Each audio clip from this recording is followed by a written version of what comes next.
सुपौल जिले के त्रिवेणीगंज अनुमंडलीय मुख्यालय अंतर्गत छातापुर प्रखंड क्षेत्र के बलुआ पंचायत वार्ड नंबर 4 स्थित आवास परिसर में बिहार का गौरव पूर्व केंद्रीय रेल मंत्री ललित नारायण मिश्रा का वरीय अधिकारी एवं मंत्री के द्वारा हर वर्ष की भांति 48वां पुण्यतिथि मनाने गया। पूर्व केंद्रीय रेल मंत्री ललित नारायण मिश्रा के समाधि पर सभी अधिकारी एवं मंत्री सहित गणमान्य व्यक्तियों ने फूल माला अर्पण करते हुए दीप प्रज्वलित कर संबोधित शुरू किया। बिहार का गौरव पूर्व केंद्रीय रेल मंत्री ललित नारायण मिश्रा जी की रहस्यमय तरीके से मौत हुई थी, जो आज तक रहस्यमय बना हुआ है।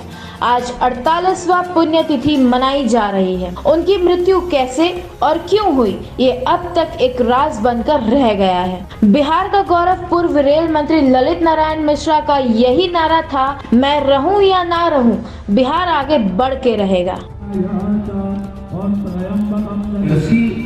राजनेता ही सिंचाई प्रणाली पे और विभीषिका को रोकने के लिए बाढ़ नियंत्रण प्रणाली पे काम करने की सोच सकता है, और आज उसी का परिणाम है कि हमने कोसी की विभीषिका को भी रोका और इसमें ललित बाबू का बहुत बड़ा योगदान रहा।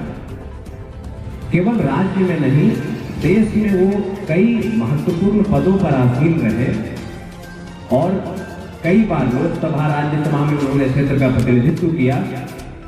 मिथिला क्षेत्र को राष्ट्र स्तर पर पहचान दिलाने में, मैथिली भाषा को राष्ट्र स्तर पर पहचान दिलाने में जो उनके द्वारा योगदान दिया गया है, मुझे लगता है कि उनके बाद उसी का एक प्रतिफल रहा है कि आज 8वीं अनुसूची में यह शामिल हुआ। अभी पूर्व के वक्ता जो उनके साथ काम किए हैं, उन्होंने अपने अनुभव साझा किए कि जो यूनिवर्सिटी आई इस क्षेत्र में और इस क्षेत्र के विकास में उनका एक बहुत बड़ा योगदान था। इवन उद्योग मंत्री के रूप में उन्होंने कई जो उद्योग थे, सीता उद्योग, ये सबको काफी जीवंत किया। और उस समय जब रोजगार के अवसर काफी कम थे, तो वास्तव में इस पिछड़े क्षेत्र के लिए और पूरे जहां भी ये उद्योग स्थापित हुआ वो काफी लाभदायक रहा है। मैं बिना ज्यादा समय लेते हुए उनके द्वारा जो भी काम किए गए हैं वो हम सब के लिए मुझे लगता है एक काफी कुछ सीखने का भी है, और हम सबको उनके पदचिन्हों पे चलना चाहिए। उनका आखिरी दिन भी रेल मंत्री के रूप में इस क्षेत्र में जो रेल का जाल बिछाया गया उनके द्वारा, लेटरल प्रोजेक्ट की अभी बात हो रही थी, ट्रांसपोर्टेशन के सेक्टर में उन्होंने जो काम किया वह सब अद्वितीय है। हम सब सच्ची श्रद्धांजलि उनको यही दे सकते हैं कि जैसा उनका सपना था इस क्षेत्र को विकासशील बनाने का, विकसित बनाने का, उसमें अपना योगदान दें। उनके बताए हुए मार्गों का अनुसरण करें, उनके पदचिन्हों पर चलें, ताकि उनका जो कथन था, मैं रहूं या न रहूं, बिहार बढ़कर रहेगा, उस बात को वास्तव में चरितार्थ किया जा सके। बहुत उन्हें डिपिट किया जा रहा है। और इसके अलावा भी जो भी रेल लाइन उनके मन में था उसे आगे बढ़ाने का काम चल रहा है। आप देख रहे हैं कि सुपौल से गलगलिया वह उनके मन की इच्छा थी, इस इलाके में पूरा रेल का जाल बिछे। पूरा रेल का जाल बिछाने के लिए हमारी सरकार तत्पर है और वो काम कर रही है इस पे।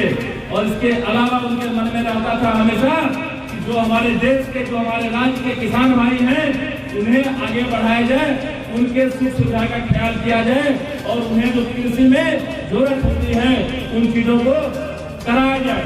और किसानों के समस्या को ध्यान में रखते हुए माननीय प्रधानमंत्री जी ने पूरे किसानों को बिजली देने का काम किया, पूरे किसानों को हर तरह की सुख सुविधा देने की काम किया है।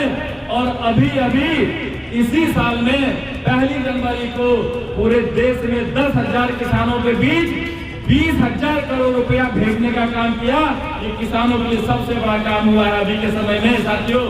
और जो भी किसान भाई हैं उनके सारे समस्या का समाधान करने का माननीय मोदी जी और माननीय मुख्यमंत्री नीतीश कुमार जी लगातार प्रयासरत हैं कि किसान भाई के सारे समस्याओं का समाधान करते हुए ललित बाबू के सपना को पूरा किया जाए, ये हमारी सरकार कर रही है।